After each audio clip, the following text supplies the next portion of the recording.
What up, friends? I hope you guys are having like a great Friday. I just did a video on my YouTube channel about making sure that you're pricing accordingly, or how to figure out your pricing. That's a question that people ask a lot, and you guys also hate when the answer is basically do your research, do your comparison. And the reason a lot of notaries say that, because what works in someone else's market is not going to work in your market, right? I remember hating when I was new and people were just like, well, it depends, like what's worth your time, how far are you willing to go?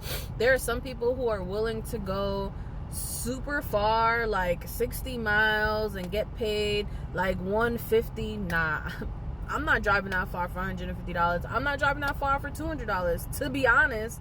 No. And sitting in traffic, but that's just me. That is just me. Gas is too high, XYZ. But whatever. Right? That doesn't necessarily work for me. And then even thinking about general notary work, I remember looking like people who did say, hey, I charged this. And I'm like, oh, okay, like I'm gonna start and try that. I did that realizing real quick that doesn't work in my market. That person's advice was in a more rural area, I think like down south, and I live in New Jersey, Jersey City, and it's a city market. So me making drop off to FedEx, and not necessarily UPS, like I know the UPS that has free parking, but the FedExes, when I have to make FedEx drops, I have to pay for street parking. And street parking for 15 minutes is $2. And then I will often also have to find a parking garage, or again, pay for street parking. So it was $2 for 15 minutes. It's going to be like close to $5 for 30, more for an hour. You see where I'm going here. And then a parking garage is sometimes $20 off the rip.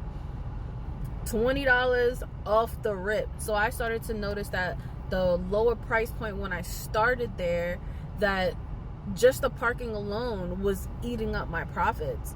And I was like, that's insane. So I had to adjust my prices because of the lifestyle and the area that I live in.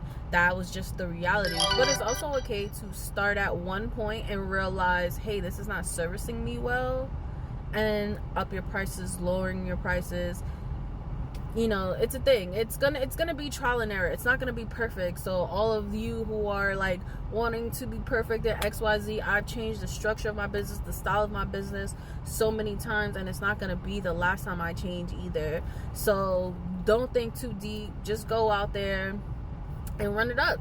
Have fun, do your thing, be professional, all that jazz. All right, bye.